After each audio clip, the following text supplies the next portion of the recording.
Good morning to all my dear students. Today I am going to explain you all subject science of class 8, chapter number 4.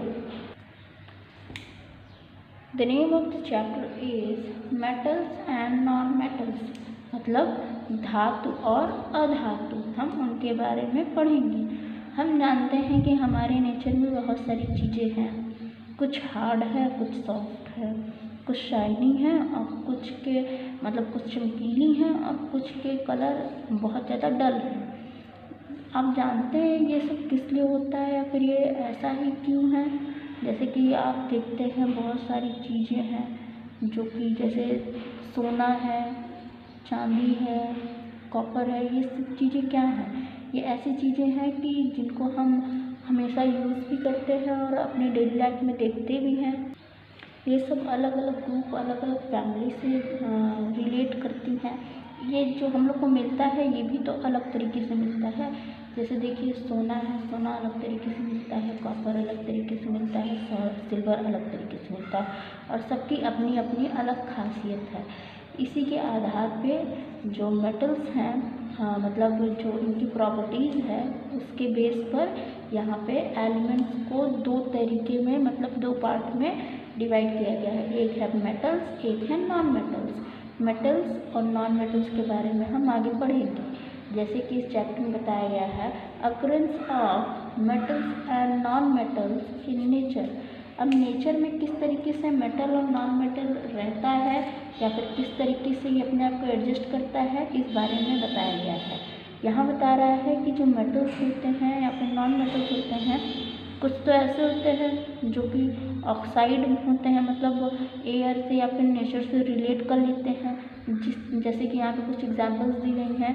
Bauxite है, Al2O3 है, haematite है, Fe2O3 है और भी बहुत सारे ऐसे हैं जैसे सल्फर डाइऑक्साइड भी है, क्योंकि ये भी एयर से या फिर ऑक्सीजन से रिलेट करके अपने आप को ऑक्साइड बना लेता है। यहाँ पे जैसे है ये आयरन पायराइट है, इसका क्या है फॉर्मूला, इसका फॉर्मूला है FeS2 है। तो इस तरीके से बहुत सारे एलिमेंट्स हैं जो कि मेटल्स हैं या फिर नॉन मेटल्स हैं, लेकिन वो क्या करती हैं, वो नेचर के साथ अपने आप को रिएक्ट कर लेती हैं।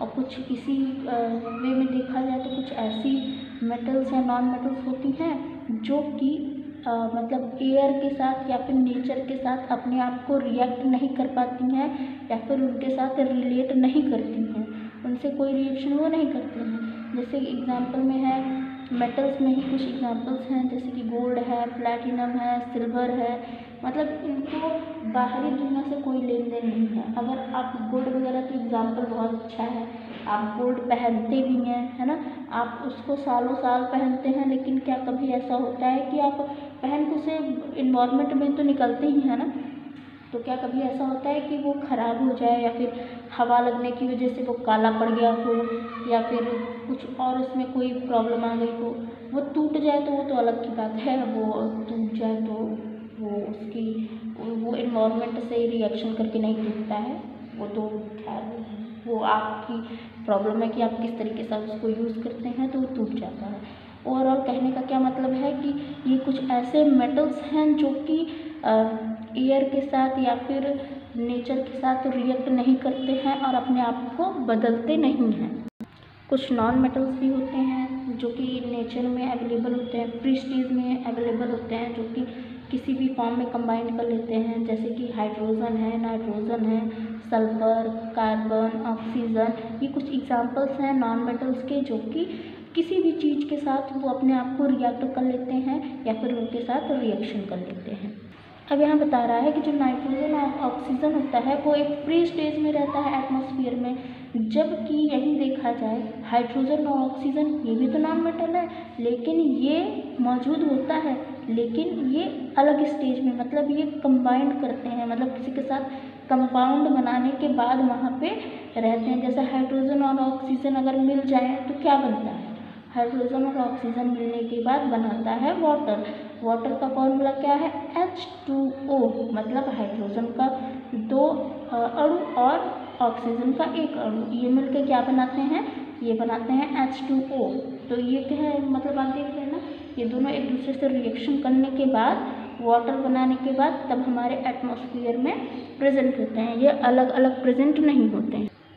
नेक्स्ट यहाँ बता रहा है physical properties of metals and non metals. यहाँ फिजिकल प्रॉपर्टीज़ बता रहा है मेटल्स और नॉन मेटल्स की, किस तरीके से ये एक दूसरे से अलग है। फिजिकल स्टेज पे देखा जाए तो जो मेटल्स और नॉन मेटल्स होते हैं वो एक दूसरे से फिजिकल स्टेज पे अलग अलग होते हैं। क्यों? क्योंकि जो अधिकतर मेटल्स होते हैं वो क्या होते हैं, सॉलिड होते हैं, और ये क्या करते हैं, ये रूम टेम्परेचर पे पिघल जाते हैं, लिक्विड बन जाते हैं। जैसे कि एक मरकरी को देखिए, मरकरी और गैलियम, ये दो ऐसी ही मेटल हैं जो कि रूम टेम्परेचर में अपने आप को संभाल नहीं पाती हैं और रिएक्शन करके क्या कर देती हैं, पिघलने लगती हैं। तो ये कुछ एग्जाम्पल हैं जो कि मेटल्स और नॉन मेटल को अलग करती हैं एक दूसरे से। अब यहाँ नॉन मेटल के बारे में बता रहा है कि जो नॉन मेटल होता है वो तीनों तरीके के होते हैं। कैसे? सॉलिड, लिक्विड और गैस, तीनों स्टेजेस में पाए जाते हैं। कुछ एग्जांपल्स हैं नॉन मेटल्स के जो कि सॉलिड वे में पाए जाते हैं और जो कि रूम टेम्परेचर में अपने आप को मतलब सॉलिड में ही रखते हैं। जैसे कि हो गया कार्बन, हो गया सल्फर, हो गया फॉस्फोरस, हो गया, ये सब कैसे हैं, सॉलिड है। और इसी वे में देखा जाए तो ऑक्सीजन, नाइट्रोजन और हाइड्रोजन, ये क्या है, ये गैस वे में रहते हैं और गैसियस में मतलब गैस में ही प्रेजेंट होते हैं। और ये क्या है, ये नॉन मेटल भी है ना। तो नॉन मेटल जो होते हैं ये लिक्विड फॉर्म में भी पाए जाते हैं, जैसे कि ब्रोमीन या फिर ब्रोमाइन। ये क्या है, ये सब नॉन मेटल है और नॉन मेटल तीनों स्टेज में पाए जाते हैं। नेक्स्ट है यहाँ पे हमें बताया जा रहा है यहाँ पे हार्डनेस, मतलब इनकी कठोरता के बारे में बता रहा है। हार्डनेस में बता रहा है किस तरीके से मेटल और नॉन मेटल को अगर कंपेयर किया जाए तो ये अपने बेसिक हार्डनेस से या फिर स्ट्रेंथ से काफ़ी एक दूसरे से अलग है। जैसे बहुत सारे ऐसे मेटल हैं जो कि हार्ड होते हैं और स्ट्रॉन्ग होते हैं। एग्जांपल में है आयरन, एल्युमिनियम, गोल्ड, और भी बहुत सारे मेटल हैं जो कि हार्ड होते हैं। इनकी इसी प्रॉपर्टी के कारण हम इनको बहुत सारी चीज़ों में यूज़ करते हैं। जैसे पुल वगैरह देखते हैं आप, पुल काफ़ी हार्ड होती है, मतलब उसमें कितनी सारी गाड़ी दौड़ती है और बहुत सारी चीज़ें जाती हैं, तो वो कितना हार्ड होता है। उसमें जो लगे हुए लोहे हैं वो किस चीज़ की होती है, वो मेटल होती है। इसलिए इनसे बहुत सारी चीज़ें बनाई जाती हैं और इनकी जो हार्डनेस होती है और जो इनकी स्ट्रेंथ होती है वो काफ़ी अच्छी होती है। इसी तरीके में जैसे कि सोडियम है, पोटेशियम है, मैग्नीशियम है, ये मेटल्स तो हैं लेकिन ये अपवाद हैं, मतलब ये बहुत ज़्यादा स्ट्रांग नहीं होते हैं। ये मेटल हैं लेकिन ये सॉफ्ट मेटल हैं, इनको हम चाकू से भी ईजिली काट सकते हैं। अब इसी तरीके में अगर हम नॉन मेटल को देखें तो नॉन मेटल बहुत ज़्यादा हार्ड और स्ट्रांग नहीं होता है, लेकिन नॉन मेटल में डायमंड आता है, डायमंड इसका एग्जाम्पल है। तो डायमंड एक ऐसा अपवाद है जो कि नॉन मेटल होते हुए भी बड़ा हार्ड और स्ट्रांग है।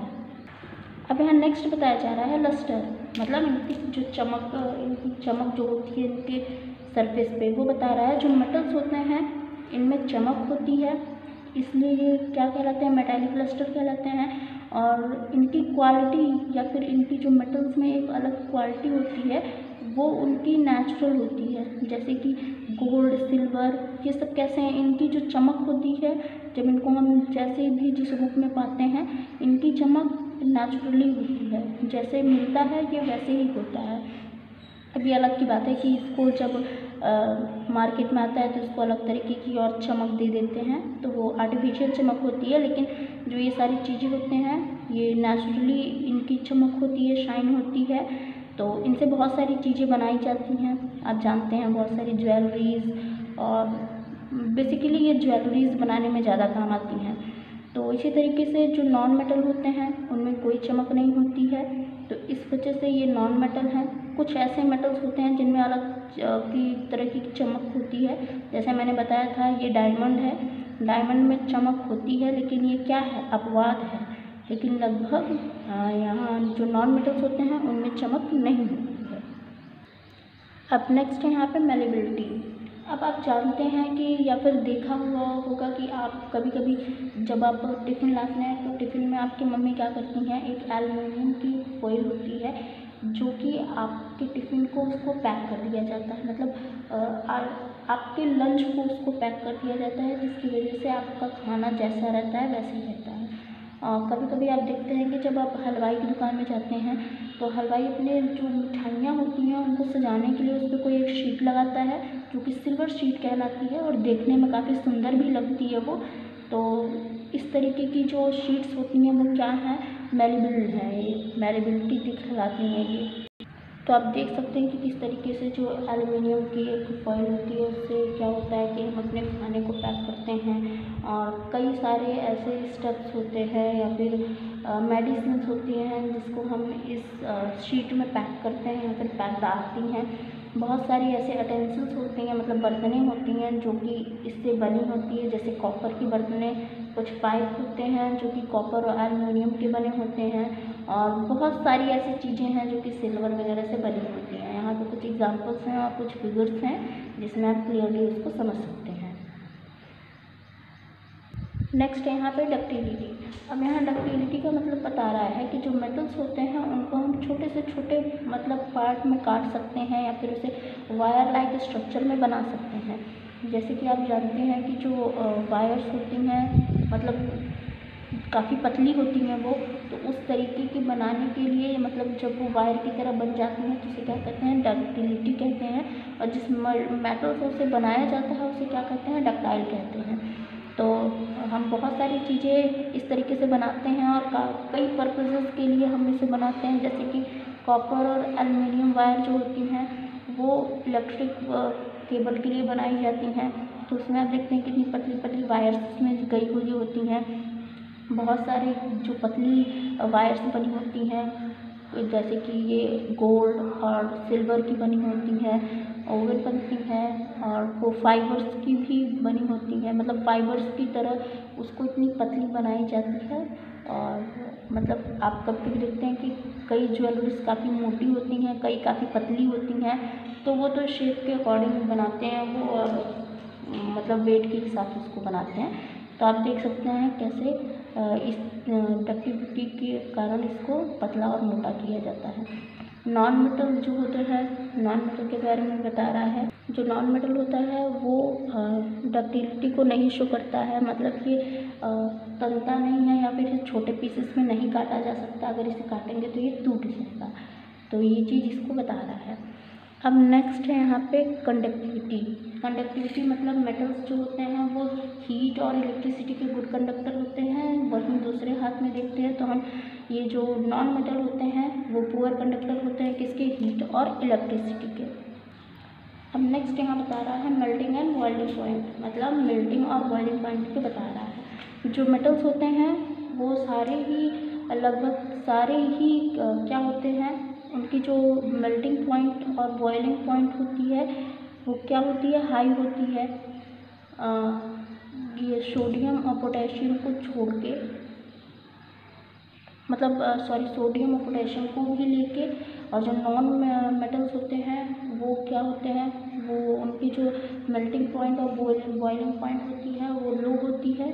जबकि एक है जो नॉन मेटल है, ग्रेफाइट एक नॉन मेटल है, ये अपवाद है जिसका जो मेल्टिंग पॉइंट और बॉइलिंग पॉइंट है ये बहुत हाई होता है, बाकी सारे नॉन मेटल्स के लो बॉइलिंग पॉइंट होते हैं। अब नेक्स्ट बता रहा है chemical properties of metals and non metals. Metals और नॉन मेटल्स की केमिकल प्रॉपर्टीज़ बता रहा है कि किस तरीके से अगर ऑक्सीजन से रिएक्शन करता है तो जो मेटल होता है और नॉन मेटल होता है किस तरीके से वो ऑक्साइड के रूप में बदल जाता है। जैसे कि यहाँ बता रहा है कि जो मेटल्स होते हैं जब वो ऑक्सीजन के साथ रिएक्ट करते हैं तो वो ऑक्साइड बनाते हैं, और इसी वे में देखा जाए तो जो नॉन मेटल होते हैं वो एसिडिक ऑक्साइड बनाते हैं। अब यहाँ नेक्स्ट बता रहा है रिएक्शन विथ वाटर।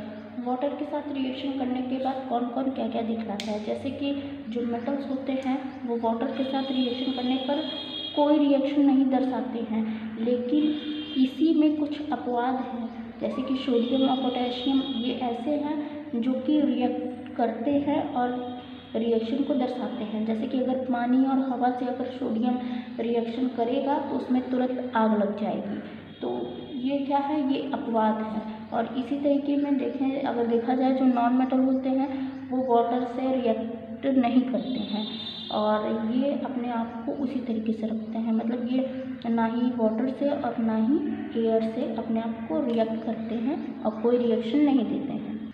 अब नेक्स्ट यहाँ बता रहा है रिएक्शन विथ बेसिस। यहाँ बेस से मतलब क्षार से किस तरीके से ये रिएक्शन करता है। कुछ मेटल्स ऐसे होते हैं जैसे कि एल्युमिनियम, जिंक, लेड, ये सब क्या है, ये बेस से बहुत स्ट्रांगली रिएक्शन करते हैं और बदले में क्या देते हैं, सोडियम हाइड्रोक्साइड, ये क्या करते हैं, हाइड्रोजन गैस रिलीज़ करते हैं। और इसी तरीके से देखा जाए नॉन मेटल जो होते हैं ये बेस से कोई रिएक्शन नहीं करते हैं। अब यहाँ नेक्स्ट है डिस्प्लेसमेंट रिएक्शंस। अब यहाँ बता रहा है कि किस तरीके से कुछ ऐसे मेटल्स या नॉन मेटल्स होते हैं जो कि रिएक्शन करने के बाद बहुत ज़्यादा रिएक्ट करते हैं, जैसे कि वाटर या एयर से रिएक्ट करने के बाद वो बहुत ज़्यादा, या फिर एसिड से रिएक्ट करने के बाद अपने आप को बहुत ज़्यादा रिएक्टिव दिखाते हैं। और कुछ ऐसे होते हैं जो क्वाइट रिएक्टिव करते हैं, मतलब करते तो हैं लेकिन वो शो नहीं करते हैं। तो जैसे सोडियम और पोटेशियम है, ये बहुत ज़्यादा रिएक्टिव होते हैं। अगर इनको एयर या वाटर से कांटेक्ट करा दिया जाए तो ये तुरंत अपने आप में रिएक्शन ला देते हैं। तो और इसी वे में अगर देखा जाए कुछ मेटल्स होते हैं जैसे गोल्ड, सिल्वर, प्लैटिनम, ये सब कुछ ऐसे होते हैं कि इनको कितना भी रिएक्शन कराइए लेकिन ये अपने आप में कोई बदलाव नहीं लाते हैं। अगर लाते हैं तो बहुत लंबा टाइम बाद कोई इनमें बदलाव आता है, या फिर ये बहुत लंबे समय के बाद अपने आप में कोई रिएक्शन लाने देते हैं। यहाँ पे एक टेबल दी गई है जिसमें आपको दिखाया जा रहा है कि किस तरीके से कौन सा एलिमेंट कितना रिएक्शन करता है और कितना नहीं करता है। अब यहाँ पे नेक्स्ट बता रहा है uses of metals and non metals. Non metals की यूजेस और किस तरीके से मेटल्स और नॉन मेटल्स हमारे डेली लाइफ में यूज़ होती हैं। जैसा कि आप जानते हैं कि हमेशा मतलब बहुत सारी चीज़ें ऐसी हैं जो कि मेटल्स और नॉन मेटल्स दोनों हमारे जीवन में काफ़ी उपयोगी हैं। आप जिधर नज़र घुमाएंगे उधर ही आपको मेटल्स और नॉन मेटल्स दिखेंगी। ट्रेन्स हैं, मोटर हैं, ज्वेलरीज हैं, वायर्स हैं, केबल्स हैं, कुकिंग यूटेंसिल्स हैं, मतलब ऐसी कौन सी चीज़ होगी जो कि मेटल और नॉन मेटल से रिलेटेड नहीं होगी। तो आप जिधर देखेंगे वो सारी चीज़ें या तो वो मेटल होंगी या तो वो नॉन मेटल होंगी। तो मेटल और नॉन मेटल बहुत ज़्यादा हमारे लाइफ में यूज़फुल हैं। अब यहाँ देखिए नॉन मेटल भी हमारे जीवन में बहुत ज़्यादा उपयोगी हैं, जैसे कि गैस में आता है ऑक्सीजन। अब जानते हैं आप ऑक्सीजन हमारे लिए कितना ज़्यादा ज़रूरी है। अगर हमें ऑक्सीजन नहीं मिलेगा तो हम मर जाएंगे, मतलब ऑक्सीजन है तो हम हैं, और हम हैं तो इस वजह से हम पेड़ पौधे लगाते हैं। वो तो आप जानते हैं कितना पेड़ पौधा हम लोग लगाते हैं। तो बहुत ज़रूरी है कि पेड़ पौधे रहें, क्योंकि पेड़ पौधे ही हमें फ्रेश ऑक्सीजन देते हैं। तो ये तो नॉन मेटल है। ओके, फिर यहाँ पे बहुत सारी नॉन मेटल्स हैं बताई जा रही हैं, जैसे कि नाइट्रोजन वगैरह, फास्फोरस वगैरह है। ये भी क्या करती है, ये हमारे प्लांट के लिए अच्छा फर्टिलाइज़र बनाती है। क्लोरीन है, ग्रेफाइट है, सल्फ़र है और आयोडीन है, हाइड्रोजन है। ये सब इतनी मतलब यूज़फुल नॉन मेटल्स हैं कि ये ना हो तो शायद हमें एक बहुत बड़ा भाग हमारे लाइफ का नहीं होगा। In this way your chapter is completed. Thank you so much.